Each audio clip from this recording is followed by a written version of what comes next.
राधे राधे दोस्तों, कैसे हैं आप सब। दोस्तों आज हम लोग बात करने वाले हैं तत्काल सिस्टम के अंदर आने वाले 5 बड़े बदलाव को लेकर के। ये ओवरऑल बदलाव आपको आईआरसीटीसी की वेबसाइट और थर्ड पार्टी ऐप पे जो है देखने को मिलेंगे, लेकिन आपके लिए इन 5 बदलाव का जानना बहुत जरूरी है, क्योंकि अगर आपको ये 5 बदलाव नहीं पता होंगे तो माइट बी पॉसिबल कि आप तत्काल टिकट बुक करने बैठे और आपसे कोई गलती हो जाए।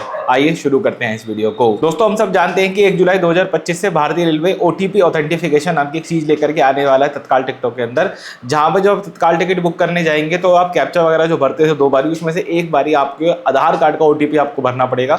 मतलब आपके आधार कार्ड, जो भी आपका आधार कार्ड से लिंक्ड मोबाइल नंबर होगा, उस नंबर पे आपको एक ओटीपी रिसीव होगा। वो ओटीपी आपको जो है वहां डालना पड़ेगा और फिर आप जो है आगे प्रोसीड कर पाएंगे अपनी टिकट बुक करने को लेकर के। ठीक है, ये चीज आपको पता है, लेकिन इसकी डिटेल एनालिसिस है एक, जो कि आपको अगेन समझ पता होनी चाहिए, बहुत जरूरी। तो पहली अपडेट तो ये हो गई। दूसरी अपडेट यहाँ पे ये है, इसी से रिलेटेड है कि जब सुबह 10 बजेंगे तो 10 बजे आप तो टिकट बुक कर सकते हो, पर्सनल आईडी से आप टिकट बुक कर सकते हो, ठीक है, लेकिन कोई भी एजेंट टिकट बुक नहीं कर सकता 10 बजे से लेकर 10:30 बजे तक। देखो जब तत्काल टिकटें बुक होनी शुरू होती है सुबह 10 बजे एसी क्लास का टाइम होता है, 11 बजे नॉन एसी क्लास का टाइम होता है। तो 10 बजे से लेकर 10:30 तक एजेंट बुक नहीं कर सकते एसी वाले केस में, और 11 से लेकर 11:30 तक फिर अगेन वो बुक नहीं कर सकते। ठीक है, ये हमको बताया गया, लेकिन आपको यहाँ पे क्या समझना है, थर्ड पार्टी एप्स भी यहाँ पे अलाउड नहीं होंगी, क्योंकि वो भी आईआरसीटीसी के ऑथराइज एजेंट ही होते हैं। जैसे कि मान लो आप मेक माई ट्रिप, Amazon और बहुत सारी अलग अलग ऐप्स हैं जहाँ पे आप टिकट वगैरह बुक करते हो, तो ये सभी ऐप के ऊपर आप 10 से 10:30 और 11 से 11:30 के बीच में टिकट नहीं बुक कर पाएंगे तत्काल की। तो आपको ये चीज़ याद रखनी पड़ेगी कि तत्काल टिकट बुक करनी है तो आपको आईआरसीटीसी के ऊपर ही आना पड़ेगा, वहीं आपको जो है टिकटें मिलेंगी। ठीक है, थर्ड अपडेट की अगर से बात करूँ यहाँ पे, तो आईआरसीटीसी पे जो टिकट शो करता है और जो थर्ड पार्टी ऐप्स पे टिकट शो करता है, उसके अंदर आ रहा है एक बहुत बड़ा वेरिएशन। ठीक है, मतलब थर्ड पार्टी ऐप्स के जो डेटा है जो आपको शो कर रहा है वो देर से अपडेट हो रहे हैं, एकदम लगातार अपडेट नहीं हो रहे।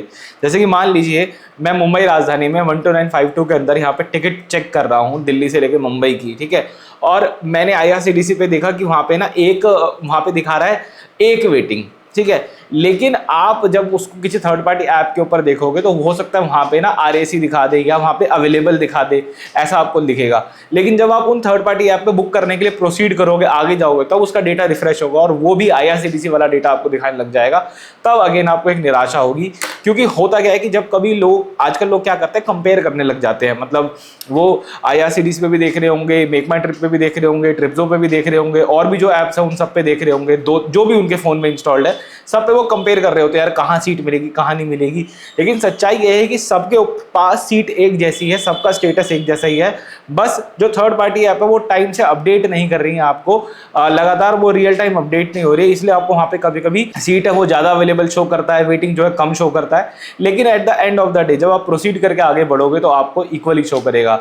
इसका सॉल्यूशन क्या है? सॉल्यूशन सिंपल सा ये है कि जो भी थर्ड पार्टी आप यूज कर रहे हो वो करते रहो, कोई दिक्कत वाली बात नहीं है। वहां पे रिफ्रेश करने का ऑप्शन आता है, आप उसको रिफ्रेश जरूर से करें, जिससे आपको रियल टाइम वो अपडेट मिल सके। और यदि आप आईआरसीटीसी पे बुक करते हो, क्योंकि मैं एकदम आईआरसीटीसी में बुक करने वाला पर्सन हूँ, मुझे आईआरसीटीसी का पोर्टल ही, मैं उसी पे सारी टिकटें वगैरह बुक करता हूँ अपनी। तो अगर आप मेरी तरह आईआरसीटीसी पे बुक करना पसंद करते हो तो फिर आपके लिए अपडेट की कोई दिक्कत नहीं है। इसके बाद आते हैं दोस्तों हम फोर्थ चीज के ऊपर। जब हम तत्काल टिकट काट रहे होते हैं, तत्काल टिकट बहुत जल्दी जो है भर जाती है, फुल हो जाता है। और कभी कभी क्या होता है कि हम जब फॉर्म भरना शुरू करते हैं तो कंफर्म सीट के साथ में शुरू करते हैं, लेकिन हमको वेटिंग में टिकट मिल जाती है।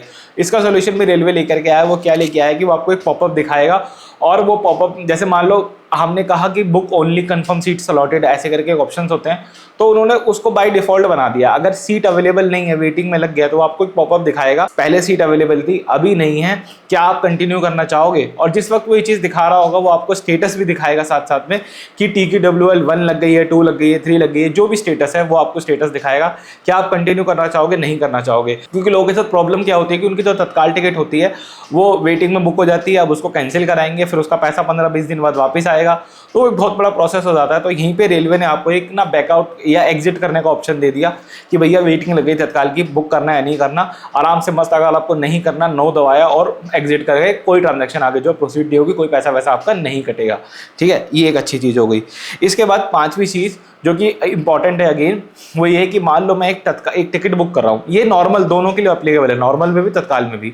मैं एक टिकट बुक कर रहा हूँ, सब कुछ हो रहा, आगे बढ़ा, लास्ट पे जाकर के क्या होगी, पेमेंट हो गई है, लेकिन टिकट बुक नहीं हुई है, जिसको हम पार्शियल पेमेंट बोलते हैं ना, सेम वही वाला केस यहाँ पे हो गया है। तो अब क्या होगा कि ऐसा कुछ अगर हो गया, फटाफट से दोबारा रीलॉगिन मारो। रीलॉगिन में मारोगे अगर पीसी पे चला रहे हो, ठीक है, डेस्कटॉप पे चला रहे हो, तो वहीं पे साइड में विंडो बनी आ जाएगी आपकी रिसेंट ट्रांजैक्शन को लेकर के, और एक ऑप्शन आ जाएगा बना हुआ जहां से आप पुरानी ट्रांजैक्शन को रिज्यूम कर सकते हो। या तो ये, यदि आप मोबाइल पे कर रहे हो इस चीज को, तो आपको क्या करना है कि सेम पेयर ऑफ डेस्टिनेशन डालना है, मतलब दिल्ली मुंबई फटाफट से डाला और आगे प्रोसीड करा, तो यूआई जो है, जो उसका यूजर इंटरफेस है, वो डिटेक्ट कर लेगा कि पहले ट्रांजैक्शन जो है कर रहा था, अब ये दोबारा ट्राई कर रहा है, तो वो आपको बता देगा कि यार पहले आप ऐसे ट्रांजैक्शन कर रहे थे कि आप उसी को कंटिन्यू करना चाहोगे। आप यस दबाओगे, सीधा वो पेमेंट आपकी जो पहले ले रखी है उसी से एडजस्ट मारेगा, एक नई टिकट आपको निकाल करके दे देगा। तो ये जो है 5 इंपॉर्टेंट बदलाव हैं जो कि आ चुके हैं, आ रहे हैं 1 जुलाई से, जो थोड़े बहुत आएंगे, बाकी चल रहे हैं, ठीक है। आपको पता होने बहुत जरूरी है, क्योंकि भाई जब हम टिकट बुक कर रहे होते हैं तो बहुत ज्यादा हैसल होती है, बहुत ज्यादा प्रॉब्लम होती है, और फिर हमको बड़ी प्रॉब्लम होती है कि ये नए नए नियम जो है कब बना दिए, ठीक है। कैसी लगी आपको वीडियो, मुझे कमेंट्स में जरूर से बताइएगा। इस वीडियो में इतने रखते हैं। यदि आपके पास भी कोई नई चीज है बताने के लिए तो प्लीज कमेंट में लिखिएगा, क्योंकि IRCTC यहाँ पे कोई नोटिफिकेशन तो निकालते नहीं है कि हमने 5 बदलाव कर दिए हैं, 6 बदलाव कर दिए हैं, बस वो आपको जो है टाइम के साथ देखना पड़ता है, ठीक है। मिलते हैं एक और वीडियो में। राधे राधे।